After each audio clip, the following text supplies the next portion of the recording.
السلام عليكم حبايبي، عاملين ايه؟ ان شاء الله تكونوا بخير. انا جيهان ودي قناتي شغل يد جيهان انصاري. سعيده جدا بكل الناس اللي بتتفرج عليا، سواء المشتركين او غير مشتركين، ومعظم مشاهداتي من غير المشتركين. انا برضو سعيده جدا بيكوا، وببقى مبسوطه قوي لما الناس فعلا بتتفرج عليا حتى لو مشتركتيش. المهم ان انت تستفيدي. النهارده مع بعض هنعمل اجمل شال واسرع شال واسهل شال. يعني انت ممكن تعملي شال طبعا بيه، ممكن تعملي اي حاجه، مشروع انت عايزاه. الغرزه سهله جدا زي عادتنا، بنعمل غرزنا سهله لكل المبتدئين. المحترفين كمان ممكن يستفيدوا مننا لو اتفرجوا علينا. يلا بينا مع بعض نبدا فيديو النهارده. هنبدا الفيديو النهارده بمضاعفات العدد 8. طبعا العدد زوجي، فممكن انتي لو واخده بالك شويه معانا في الكروشيه ممكن تقفلي في الجزء اللي انت عايزاه، يعني مش قصه 8 او اي عدد تاني، لا. انا النهارده حاولت اعمل الغرزه يعني مليانه و بتاخد خيط شويه عشان مش مفرغه. فانا هعمل ايه؟ هعمل الابره رقم 5.5. واخدين بالنا؟ الابره رقم 5.5 هستعملها عشان توسع الخيط شويه، عشان الخيط دوت يعني متوسط السمك، فالمناسب فيه اكتر 4. بس ال4 بتعمل ايه؟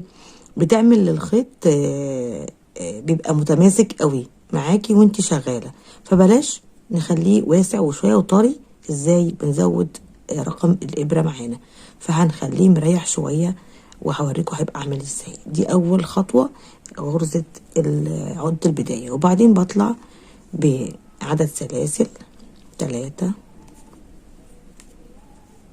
4 5 6 7 8 9 10 11 12 13 14 15 16 17 18 19 20 21 22 23 24 غرزة. تمام، 24 غرزة.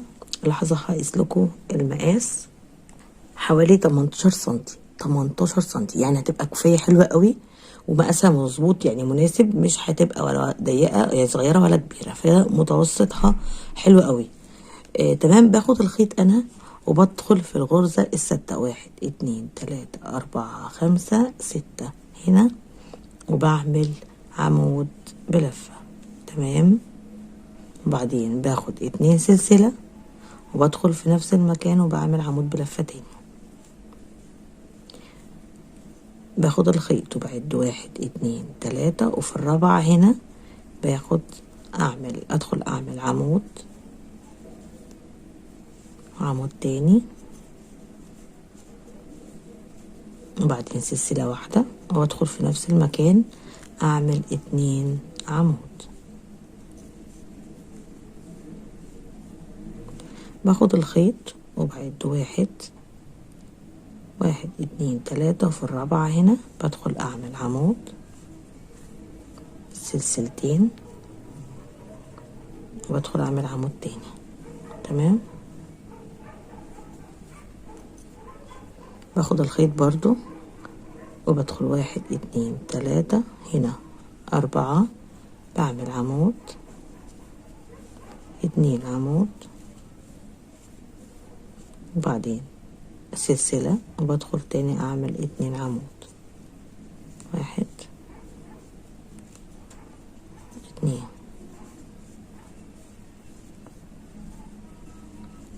بعد 1 2 3، وفي الرابعة هنا بعمل عمود، 2 سلسلة، وفي نفس المكان عمود. وزي البداية سبت سلسلة وجيت هنا عملت في الآخر عمود ولفة بالشكل ده. دي بدايتي. ما عملت السلاسل، ما عملت السلاسل معناها عملت عمود، وبعدين غرزة حرف الفي هنا بسلسلتين. تمام. باجي هنا على الجزء التاني من الفيديو بتاعنا، السطر بتاعنا سوري. بطلع الدور التاني، ناخد بالنا بنطلع 1 2 3، وبلف الخيط. في غرزة حرف الفي هنا هي ب2 عمود، انا بدخل فيها كده وبعمل عمود، وادخل تاني اعمل عمود تاني، وما بعمل عمودين بعمل سلسلة واحدة، وبدخل تاني اعمل 2 عمود جواها تاني. تمام، دي طريقة. هوريكم طريقة تانية برضو ان انتوا تعملوا الجزء ده. بدخل هنا في ال4 دول الصدفة، وبعمل عمود، سلسلتين، عمود، يعني بعكس الدور بتاعنا، بعكس ايه الغرزة. تمام، باجي هنا في النص، هنا بين السلسلتين، هنا السلسلة دي ممكن تدخلي في النص هنا وتعملي كده. تمام، تعملي بقى الأربعة اهي، تدخلي الاتنين التانيين. بصوا الشكل اللي تحبوه، انا عملت لكم الاتنين اهو، الشكل اللي انتوا حابينه اعملوه. تمام، بدخل الناحية التانية عمود، سلسلتين، عمود، بدخل اللي وراها 4 عمود، بينهم سلسلة، 2 سلسلة، 2.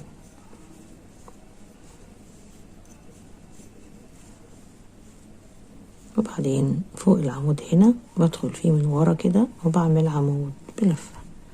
سهل وبسيط قوي قوي اهو. شوفوا الجمال بقى، في اسهل من كده؟ مفيش اسهل من كده. ودي بقى الطريقة دي اهي، والطريقة دي اهي، يعني انت بتدخلي جوه او بتدخلي في السلسلة دي، انت بتعمليها حرية شخصية. هعمل لكم دي في السلسلة برضو وهوريها لكم. تمام، هدخل انا اطلع 1 2 3، دي ثابتة طبعا.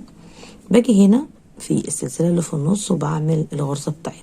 ادي هعمل لكم الصف كله في السلاسل، ادي 2 سلسلة، وبدخل في نفس المكان هنا وبعمل ايه الغرزة.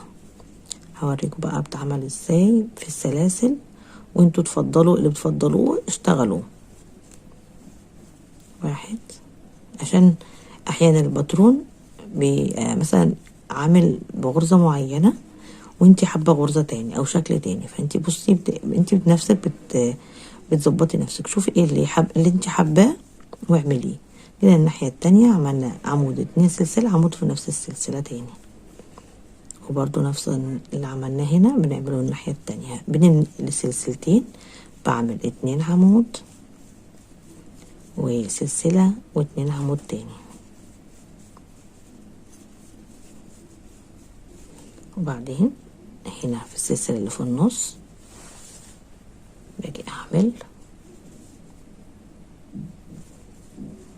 سلسلة، عمود، سلسلتين، سوري، عمود تاني، وفي الاخر بدخل في الغرزة من ورا وبعمل عمود بلفة. هي دي الغرزة بتاعتي، سهلة جدا. بصوا الطريقة دي اهي، اللي في السلاسل واضحة، واللي من غير بصوا اللي في جوه واضحة. واخدين شايفين الفرق اهي يا جماعة؟ بصوا اللي جوه من غير ما هدخل في السلاسل اهي، وكده لما دخلت في السلاسل ايه اللي حصل؟ الفرق. ملاحظين الفرق؟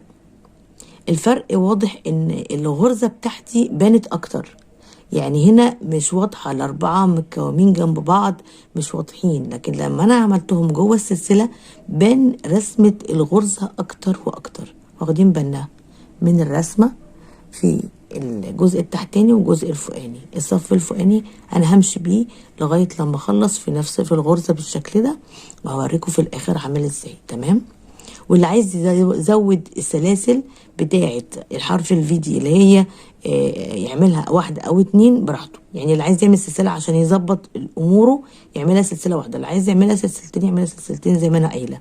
تمام، هكمل انا لغايه الاخر، واخر 50 جرام هوريكم الشكل ايه عامل ازاي، وشكلها عامل ازاي جميل جدا. وطبعا زي ما قلت لكم عشان هي مليانه خيط فانا استخدمت 5.5، قلت عشان يعمل فراغات شويه ما تبقاش ايه تقيله. تمام، او تبقى سميكه شويه وبتبقى يعني متماسكه اكتر من اللازم، فانا عايزاها حنينه وطريه. وفعلا طلعت طريه ازاي، بصوا طريه غير ما اكون بابره اصغر من كده. تمام، هكمل انا وهوريكم الشكل الاخراني. حبايبي انا كده خلصت الطول اللي انا عايزاه ب50 جرام، يعني دي 50 جرام خيط. عمل كام؟ 50 جرام عمل طول 48 سنتي.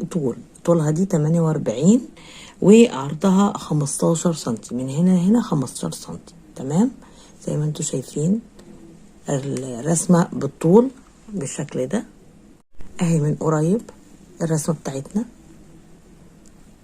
وخدنا مقاساتها وعرفنا قد ايه الغرزة سهلة جدا وبسيطة اهي. بصوا الرسم، بس عايزة اوريكم الغرزة لما احنا عملناها في الغرزة اللي في النص. بصوا عملت ازاي، شايفين؟ بصوا الغرزة القدامانية باينة ازاي اكتر من هنا. هنا ما كانتش باينة قوي. بصوا تحت هنا في بداية شغلي ما كانتش باينة الغرزة، بسيط، ما كان الجزء اللي بارز ما كانش باين قوي. لكن هنا لما بدأت اعمل الغرزة اهي من اول هنا اكتر حاجة باينة، لكنه في خط مستقيم كده بارز اعطيه بروز شوية للغرزة اهي، فاعطاها جمال شوية. دي الوش وده الظهر بنفس الغرزة برضو اهي، مفيش اختلاف كتير.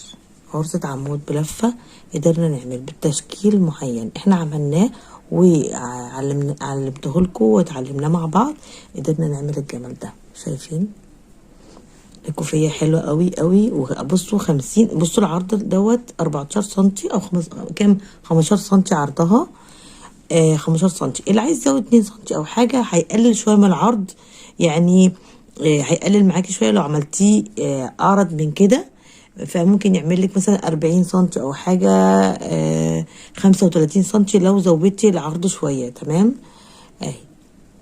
ان شاء الله يكون الفيديو النهاردة عجبكم واستفدنا منه حاجة جديدة وشال جديد جميل جدا لكل المبتدئين معانا. ان شاء الله اسمع منكم كلام جميل جدا وتعليقات حلوة قوي، وكمان ان انتوا هتحاولوا تجربوه لانه سهل قوي وبسيط قوي قوي.